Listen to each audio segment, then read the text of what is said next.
Many urban legends surround the legality of importing a Nissan Skyline GT-R into the United States. Pundits claim the Skyline was too fast for American police cars to catch up, that its mighty turbocharged engine was capable of pumping upwards of 1,000 horsepower, given a slew of aftermarket parts. The fact that the Skyline is all-wheel drive and had a 200-mile-per-hour top speed didn't help either. And this was a time when police cruisers were rear-wheel drive and handled like a boat. Remember, we're talking about a two-door Japanese sports car from the late 80s to mid-90s here, not some modern-day turbocharged rocket. Then again, the Skyline is not an ordinary sports car, particularly the R32 Skyline GT-R that debuted in 1988, a period true fans know of as the Year of the Dragon. That year, the Skyline came smashing into the consciousness of enthusiasts and professional racers alike. It won the Japanese Touring Car Championship 29 consecutive times. It also achieved first rank at the Australian Touring Car Championship in 1991 and 1992. Enough for it to earn the affectionate Godzilla nickname from Wheels magazine in Australia.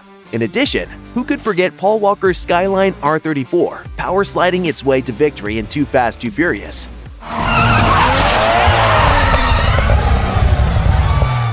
So yes, the Nissan Skyline GT-R and R32, R33, and R34 guys are among the fastest cars of their generation.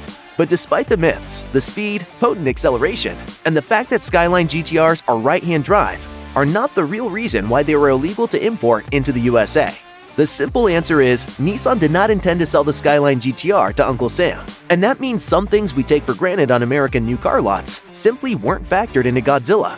Not a single variant or iteration of the Skyline GT-R complies with the emissions and crash safety guidelines of the Federal Motor Vehicle Safety Standards and Regulations, for example.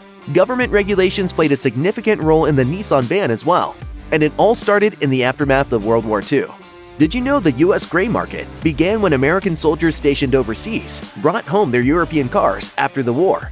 Back then, anyone could buy a car overseas and import it directly to the United States, a trend that continued for more than 20 years after the war. The first strike came in 1967, when American regulations on imports began.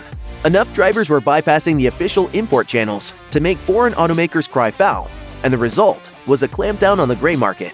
What really broke the camel's back, though, was when Congress passed the Motor Vehicle Safety Compliance Act of 1988, which essentially kept import cars like the Nissan Skyline GT-R prohibited in America. Illegal! 10 years later, after modifying its vehicle importation guidelines, the National Highway and Traffic Safety Administration offered a rainbow for those stormy clouds in 1998.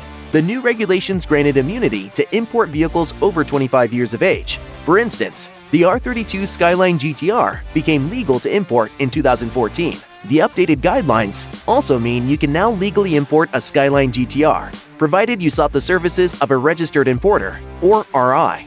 That RI's task is to modify the vehicle to comply with the applicable MFV-SS guidelines. You will, of course, be facing an additional fee on top of the value of the car itself for that.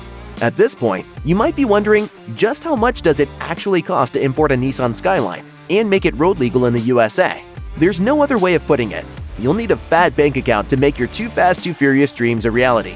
Most Skyline owners in Japan will refuse even sky-high offers, given the unicorn status of their rides. And if you live in California or any other emission-strict state, your shiny import must also pass stringent CARB certification and OBD2 emissions testing. Still tempted? The figures will vary, but a decent 1989 R32 Nissan Skyline GT-R can start anywhere from $20,000. Now, that doesn't include import charges and shipping costs, not to mention the money you'll pay for spare parts and all the additional emission tests. But for dyed-in-the-wool car enthusiasts, no other Japanese sports car is as desirable and controversial as the Nissan Skyline GT-R.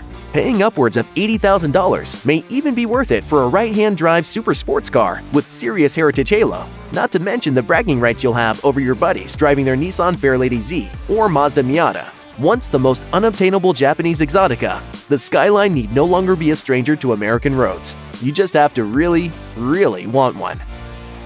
Check out one of our newest videos right here. Plus, even more SlashGear videos about your favorite stuff are coming soon. Subscribe to our YouTube channel and hit the bell so you don't miss a single one.